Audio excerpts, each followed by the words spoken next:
About 2 or 3 days before I was set at liberty, there arrived an express to inform His Majesty that some of his subjects, riding near the palace where I was first taken up, had seen a great black substance lying in the ground, very oddly shaped, extending its edges round as wide as His Majesty's bedchamber, and rising up in the middle as high as a man.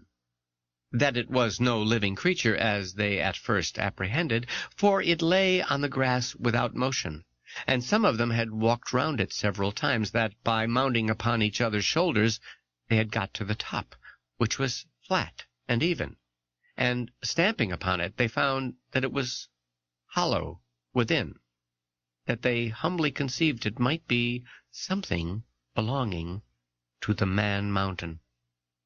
If His Majesty pleased, they would undertake to bring it with only 5 horses. I presently knew what they meant, and was glad at heart to receive this intelligence. It seems, upon my first reaching the shore after our shipwreck, I was in such confusion that before I came to the place where I went to sleep, my hat, which I had fastened with a string to my head while I was rowing, and had stuck on all the time I was swimming, fell off after I came to land. I entreated His Imperial Majesty to give orders it might be brought to me as soon as possible, describing to him the use and nature of it, and the next day the wagoners arrived with it, but not in very good condition. They had bored 2 holes in the brim within 1.5 inches of the edge, and fastened 2 hooks in the holes. These hooks were tied by a long cord to the harness, and thus my hat was dragged along for above half an English mile, but the ground in that country being smooth and level, it received less damage than I expected. 2 days after this adventure, the Emperor took a fancy of diverting himself in a very singular manner. He desired I would stand like a colossus, with my legs as far asunder as I could.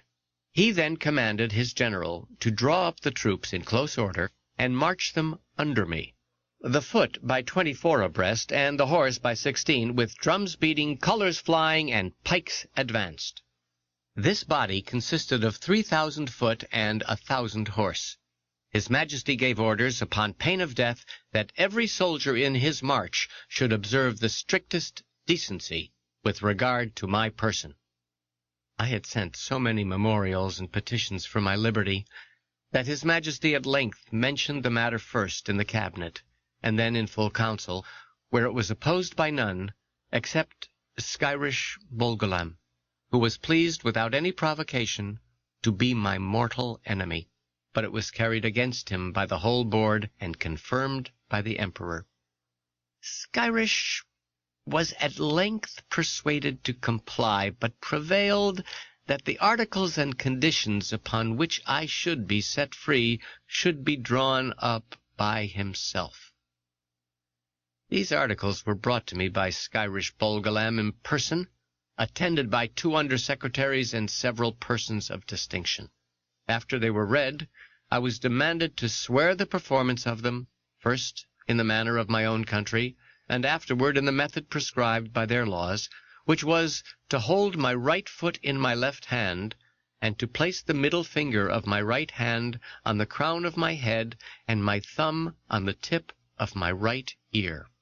But because the listener may be curious to have some idea of the style and manner of expression peculiar to that people, as well as to know the articles upon which I recovered my liberty, I have made a translation of the whole instrument, word for word, as near as I was able, which I here offer to the public.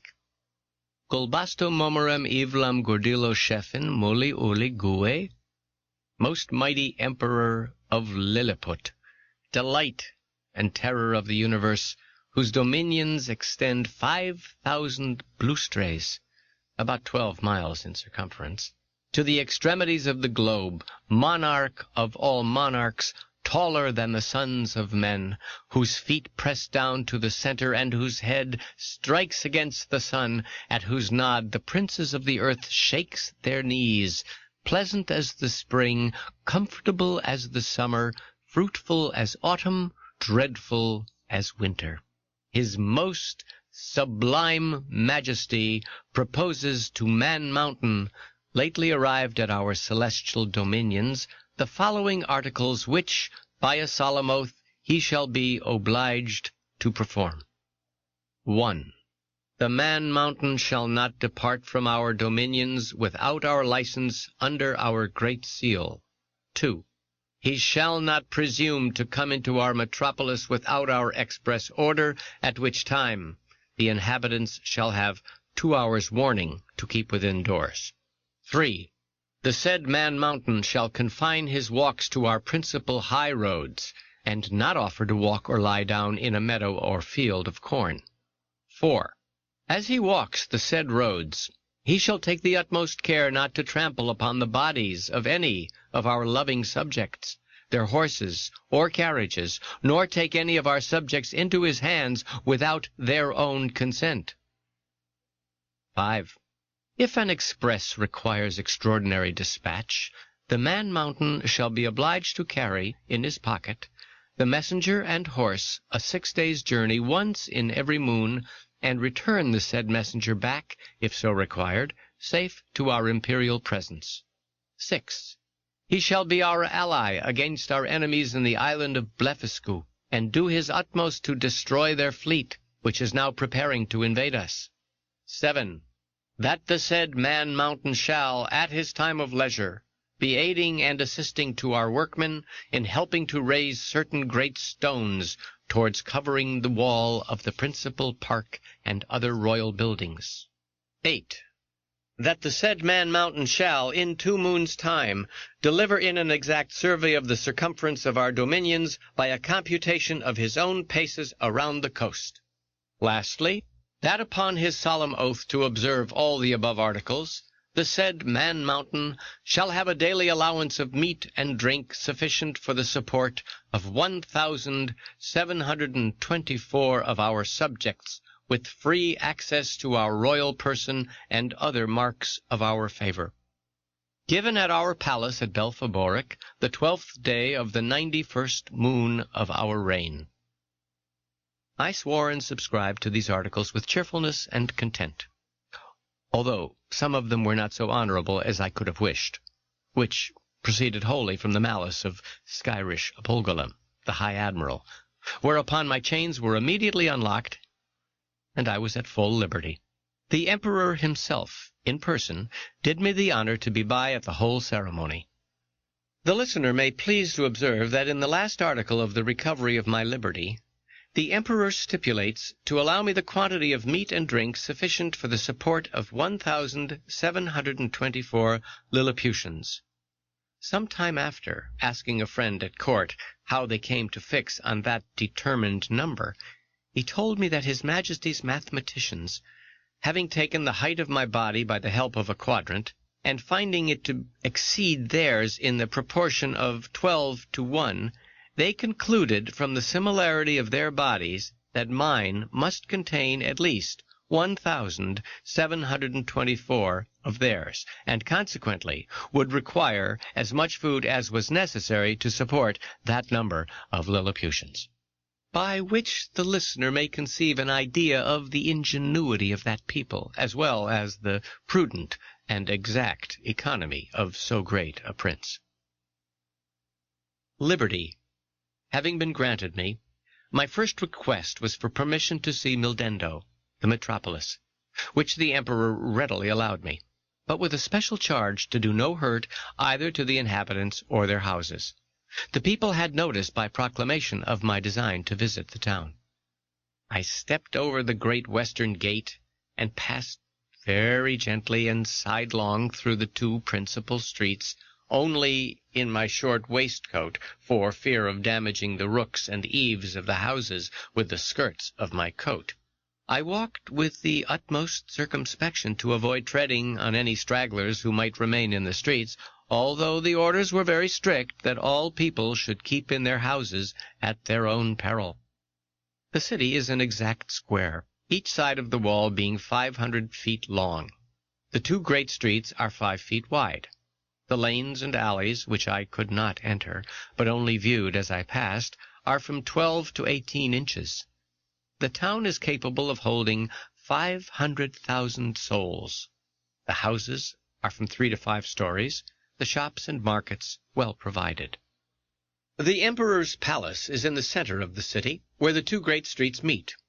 It is enclosed by a wall of 2 feet high and 20 feet distance from the buildings. I had His Majesty's permission to step over this wall, and the space being so wide between the palace, I could easily view it on every side.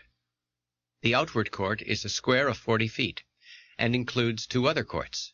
In the innermost are the royal apartments, which I was very desirous to see, but found it extremely difficult, for the great gates were but 18 inches high and 7 inches wide. Now the buildings of the outer court were at least 5 feet high, and it was impossible for me to stride over them without infinite damage to the pile, though the walls were strongly built of a hewn stone and 4 inches thick. At the same time, the emperor had a great desire that I should see the magnificence of his palace. But I was not able to do this till 3 days after, which I spent cutting down with my knife some of the largest trees in the royal park, about 100 yards distance from the city. Of these trees I made 2 stools, each about 3 feet high, and strong enough to bear my weight. The people having received notice a second time, I went again through the city to the palace with my 2 stools in my hands. When I came to the side of the outer court, I stood upon one stool, and took the other in my hand. This I lifted over the roof, and gently set it down on the space between the first and second court, which was 8 feet wide. I then stepped over the building very conveniently from one stool to the other, and drew up the first after me with a hooked stick. By this contrivance I got into the inmost court, and, lying down upon my side, I applied my face to the windows of the middle stories, which were left open on purpose, and discovered the most splendid apartments that can be imagined. There I saw the Empress and the young princes in their several lodgings, with their chief attendants about them. Her Imperial Majesty was pleased to smile very graciously upon me, and gave me out the window her hand to kiss. One morning, about a fortnight after I had obtained my liberty, Reldresal, principal secretary for private affairs, came to my house attended by only one servant. He ordered his couch to wait at distance, and desired I would give him an hour's audience, which I readily consented to. I offered to lie down that he might the more conveniently reach my ear, but he chose rather to let me hold him in my hand during our conversation. He began with compliments on my liberty, said he might pretend to some merit in it, but added that if it had not been for the present situation of things at court, perhaps I might not have obtained it so soon. For, said he, as flourishing a condition as we may appear to be in to foreigners, we labor under 2 mighty evils, a violent faction at home, and the danger of an invasion by a most potent enemy from abroad. As to the first, you are to understand that for above 70 moons past, there have been 2 struggling parties in this empire, under the names of Tramixan and Slamixan, from the high and low heels of their shoes, by which they distinguish themselves.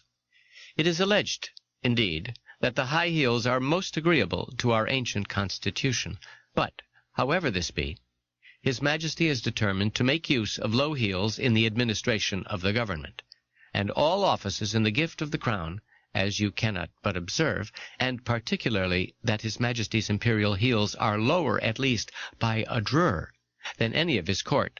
Drur is a measure about the 14th part of an inch. The animosities between these 2 parties run so high that they will neither eat nor drink nor talk with each other. We compute the Tramixan, or high heels, to exceed us in number, but the power is wholly on our side. We apprehend His Imperial Highness, the heir to the crown, to have some tendency towards the high heels. At least we can plainly discover that one of his heels is higher than the other, which gives him a hobble in his gait. Now, in the midst of these intestine disquiets, we are threatened with an invasion from the island of Blefuscu. which is the other great empire of the universe, almost as large and powerful as this of his majesty. For as to what we have heard you affirm, that there are other kingdoms and states in the world inhabited by human creatures as large as yourself, our philosophers are in much doubt, and would rather conjecture that you dropped from the moon or one of the stars, because it is certain that 100 mortals of your bulk would in a short time destroy all the fruits and cattle of this majesty's dominions. Besides, our histories of 6,000 moons make no mention of any other regions than the two great empires of Lilliput and Blefuscu, which two mighty powers have, as I was going to tell you, been engaged in a most obstinate war for 36 moons past. It began upon the following occasion. It is allowed on all hands that the primitive way of breaking eggs, before we eat them, was upon the larger end. But his present majesty's grandfather, while he was a boy, going to eat an egg, and breaking it according to the ancient practice, happened to cut one of his fingers.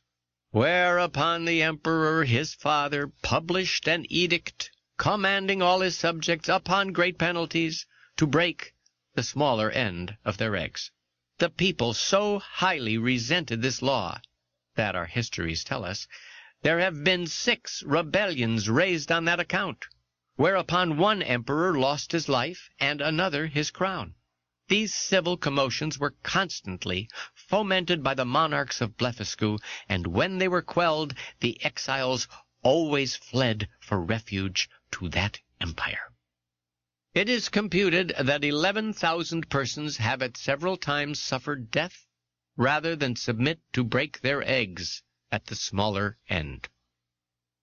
Many hundred large volumes have been published upon this controversy, but the books of the Big Endians have long been forbidden, and the whole party rendered incapable by law of holding employments. During the course of these troubles, the emperors of Blefuscu did frequently expostulate by their ambassadors, accusing us of making a schism in religion by offending against a fundamental doctrine of our great prophet Lustrag, in the 54th chapter of the Blundekral, which is their Alcoran. This, however, is thought to be a mere strain upon the text, for the words are these, that all true believers break their eggs at the convenient end. And which is the convenient end seems, in my humble opinion, to be left to every man's conscience, or at least in that power of the chief magistrate to determine. Now, the Big Endian exiles have found so much credit in the emperor of Blefuscu's court, and so much private assistance and encouragement from their party here at home, that a bloody war has been carried on between the two empires for 36 moons, with various success, during which time we have lost 40 capital ships, and a much greater number of smaller vessels, together with 30,000 of our best seamen and soldiers, and the damage received by the enemy is reckoned to be somewhat greater than ours. However, they have now equipped a numerous fleet, and are just preparing to make a descent upon us.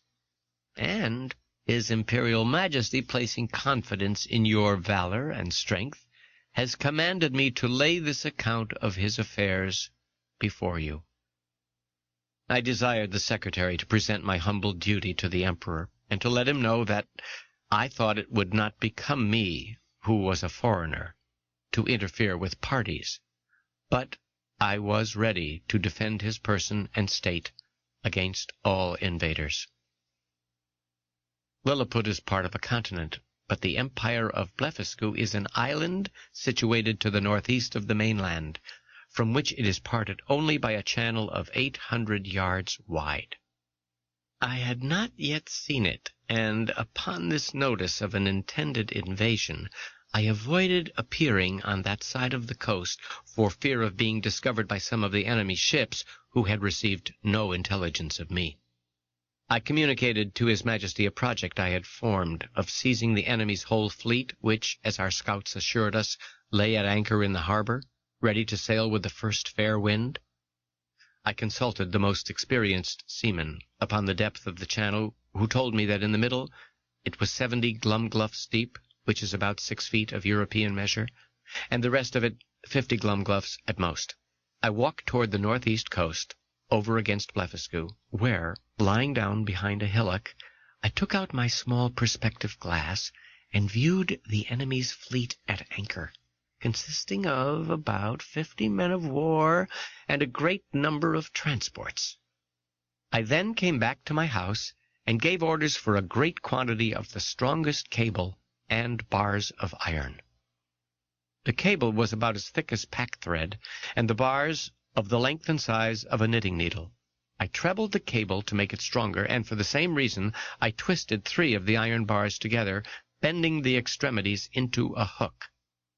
Having thus fixed 50 hooks to as many cables, I went back to the northeast coast, and putting off my coat, shoes, and stockings, walked into the sea in my leather jerkin about a half an hour before high water. I waded with what haste I could, and swam in the middle about 30 yards till I felt ground.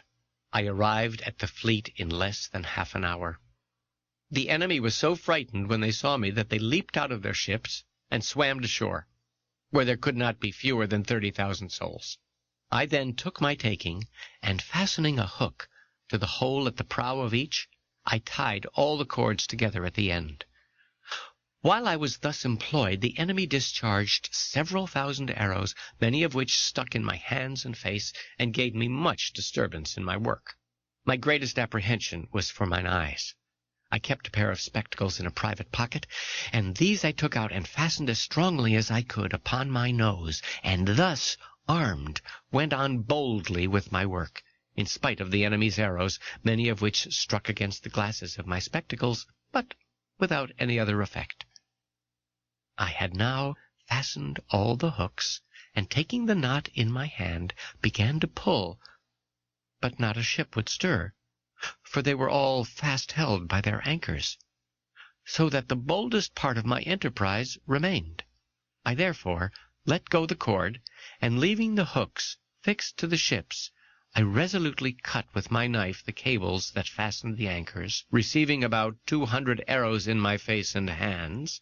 Then I took up the knotted end of the cables to which my hooks were tied, and, with great ease, drew 50 of the enemy's largest men of war after me.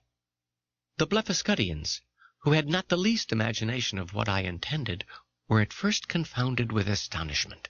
They had seen me cut the cables, and thought my design was only to let the ships run adrift, or fall foul on each other, but when they perceived the whole fleet moving in order, and saw me pulling at the end, they set up such a scream of grief and despair as it is almost impossible to describe or conceive.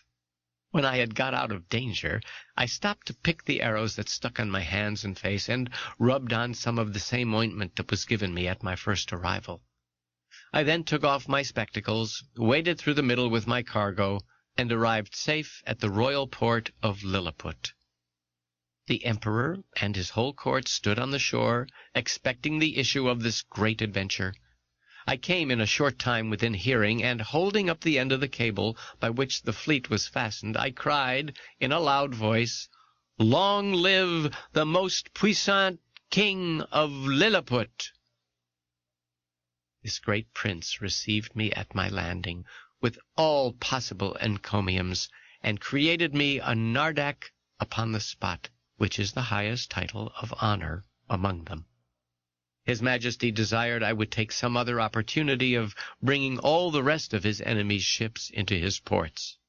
And so unmeasurable is the ambition of princes that he seemed to think of nothing less than reducing the whole empire of Blefuscu into a province and governing it by a viceroy, of destroying the big Indian exiles, and compelling the people to break the smaller end of their eggs, by which he would remain the sole monarch of the whole world.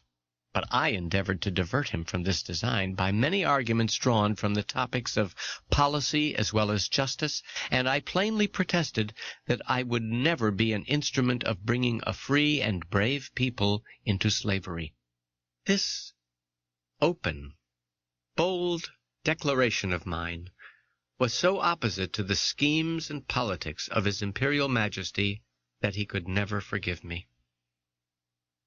About 3 weeks after this exploit, there arrived a solemn embassy from Blefuscu, with humble offers of peace, which was soon concluded, upon conditions very advantageous to our emperor, wherewith I shall not trouble the listener. There were 6 ambassadors with a train of about 500 persons. When their treaty was finished, their excellencies, who were privately told how much I had been their friend, made me a visit in form. They began with many compliments upon my valor and generosity, invited me to that kingdom in the emperor their master's name, and desired me to show them some proofs of my strength, of which they had heard so many wonders, wherein I readily obliged them, but shall not trouble the listener with particulars. When I had entertained their excellencies to their infinite satisfaction and surprise, I desired they would do me the honor to present my most humble respects to the emperor their master, whose royal person I resolved to attend before I returned to my own country. Accordingly, the next time I had the honor to see our emperor, I desired his general license to wait on the Blefuscudian monarch, which he was pleased to grant me, as I could conceive in a very cold manner, but could not guess the reason, till I had a whisper from a certain person that Flimnap, the Lord High Treasurer, and Bolgolam had represented my intercourse with those ambassadors as a mark of disaffection, from which I am sure my heart was wholly free. And this was the first time I began to conceive some imperfect idea of courts and ministers. It is to be observed that these ambassadors spoke to me by an interpreter, the languages of both empires differing as much from each other as any two in Europe, and each nation priding itself upon the antiquity, beauty, and energy of their own tongue, with an avowed contempt for that of their neighbor. Yet our emperor, standing upon the advantage he had got by the seizure of their fleet, obliged them to deliver their credentials and make their speech in the Lilliputian tongue. And it must be confessed that from the great intercourse of trade and commerce between both realms, from the continual reception of exiles which is mutual among them, and from the custom in each empire to send their young nobility and richer gentry to the other in order to polish themselves by seeing the world and understanding men and manners, there are few persons of distinction or merchants or seamen who dwell in the maritime parts but what can hold a conversation in both tongues, as I found some weeks after when I went to pay my respects to the Emperor of Blefuscu, which proved a very happy adventure to me, which I shall relate in its proper place. The listener may remember that when I signed those articles upon which I recovered my liberty, there were some which I disliked upon account of their being too servile. Neither could anything but an extreme necessity have forced me to submit. But being now a Nardak of the highest rank in that empire, such offices were looked upon as below my dignity, and the emperor, to do him justice, never once mentioned them to me. However, it was not long before I had an opportunity of doing his majesty, at least then I thought, a most signal service. I was alarmed at midnight with the cries of many hundred people at my door, by which, being suddenly awaked, I was in some kind of terror. I heard the word burglum repeated incessantly.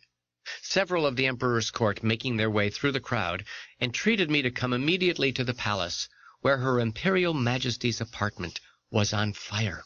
I got up in an instant, and orders being given to clear the way before me, I made a shift to get to the palace without trampling on any of the people. I found they had already applied ladders to the walls of the apartment, and were well provided with buckets, but the water was at some distance.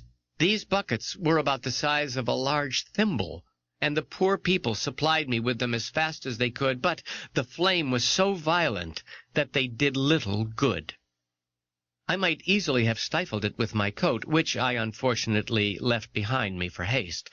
The case seemed wholly desperate and deplorable, and this magnificent palace would have been burnt down to the ground if, by a presence of mind unusual to me, I had not suddenly thought of an expedient. I had, the evening before, drunk plentifully of a most delicious wine, which is very diuretic. By the luckiest chance in the world, I had not discharged myself of any part of it. The wine began to operate by urine, which I voided in such a quantity and applied so well to the proper places that in 3 minutes the fire was wholly extinguished. It was now daylight, and I returned to my house without waiting to congratulate with the Emperor, because, although I had done a very eminent piece of service, yet I could not tell how His Majesty might resent the manner by which I had performed it. But I was a little comforted by a message from His Majesty that he would give orders to the Grand Judiciary for passing my pardon in form, which, however, I could not obtain, and I was privately assured that the Empress, conceiving the greatest abhorrence of what I had done, removed to the most distant side of the court, firmly resolved that those buildings should never be repaired for her use, and, in the presence of her chief confidants, could not forbear vowing revenge. There are some laws and customs in this empire very peculiar, and if they were not so directly contrary to those of my own dear country, I should be tempted to say a little in their justification. It is only to be wished they were as well executed. The first I shall mention relates to the informers. All crimes against the state are punished here with the utmost severity. But if the person accused makes his innocence plainly to appear upon his trial, the accuser is immediately put to an ignominious death, and, out of his goods or lands, the innocent person is recompensed for the loss of his time, for the danger he underwent, for the hardship of his imprisonment, and for all the charges he has been at in making his defense, or, if that fund be deficient, it is largely supplied by the crown. The emperor also confers on him some public mark of his favor, and proclamation is made of his innocence through the whole city. They look upon fraud as a greater crime than theft, and therefore seldom fail to punish it with death. For they allege that care and vigilance, with a very common understanding, may preserve a man's goods from thieves, but honesty has no fence against superior cunning. And since it is necessary that there should be a perpetual intercourse of buying and selling and dealing upon credit, where fraud is committed and connived at, or has no law to punish it, the honest dealer is always undone, and the knave gets the advantage. I remember when I was once interceding with the king for a criminal who had wronged his master of a great sum of money which he had received by order and ran away with, and happening to tell His Majesty by way of extenuation that it was only a breach of trust, the emperor thought it monstrous in me to offer as a defense the greatest aggravation of the crime, and truly I had little to say in return, farther than the common answer that different nations had different customs, for, I confess, I was heartily ashamed.